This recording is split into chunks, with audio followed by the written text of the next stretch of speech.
This is a tutorial for my Fluffy Cloud Rainbow 3D embroidery kit. Go to my Etsy shop in my description to buy yourself a kit. The rainbow is going to be stitched with single strand long and short stitches, and I'm just starting with the first color on the far left. I'm going to bring the needle up and then back down.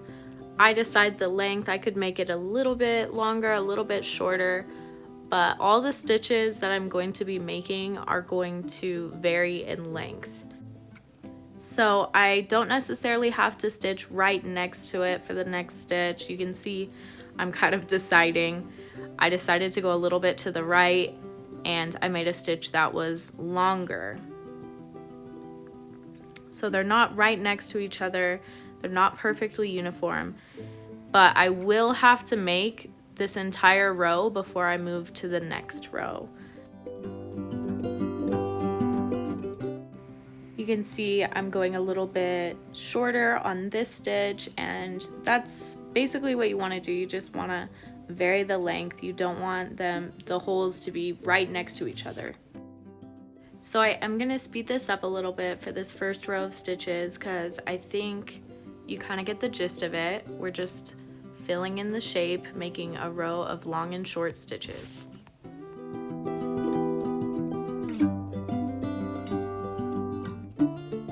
Okay, now that it's kind of getting filled in, you can see that there's little spaces in between the individual stitches, and you want to make sure that it's completely full before you start the next row of stitches. Another side note that might be kind of self-explanatory, you want to make sure that you're covering the black lines completely. You don't want to go really outside of the lines, but just cover it.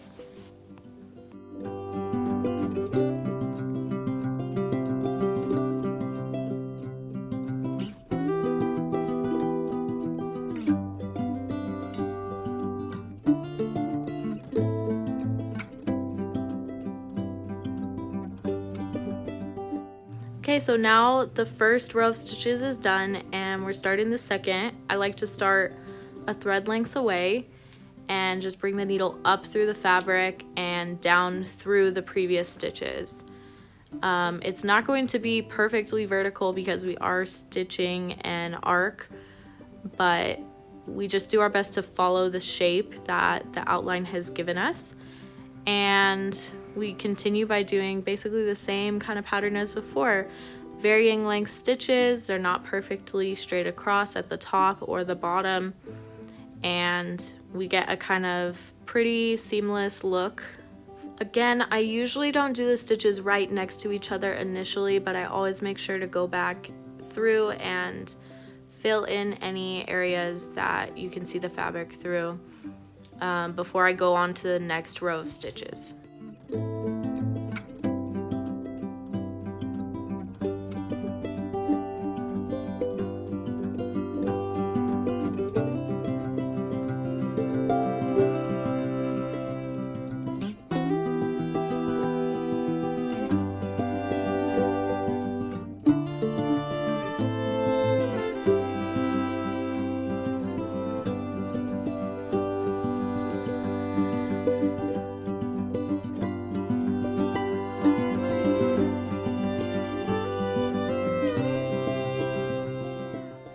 And after that, you're just going to be repeating that, making row after row.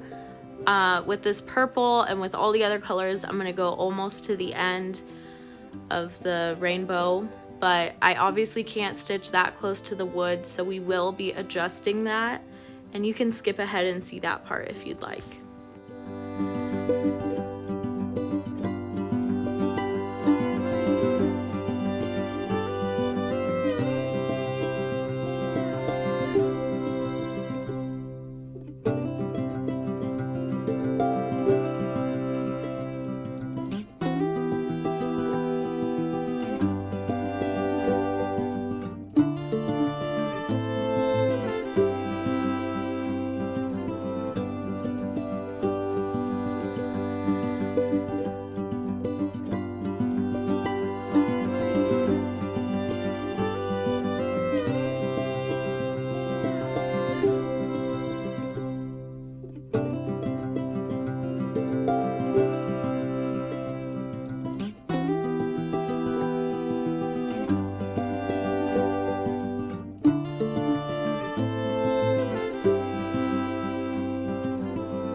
Okay, so for this, I wanted to give it that look like the rainbow was coming out of the hoop.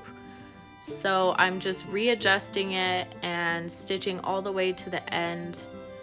The reason I don't do this at the very beginning is because I didn't want there to be permanent lines on the left side of the hoop from the fabric, because when you stretch it, it can leave lines. This is just the easiest way for me to do it.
And now that the entire rainbow is stitched, I'm going to be readjusting the hoop again, putting it in the placement that I want, and trying to get that stitching right up to the edge of the hoop. Did pretty good. Go to my next video to learn how to do the clouds. Thanks for watching. I hope you like and subscribe.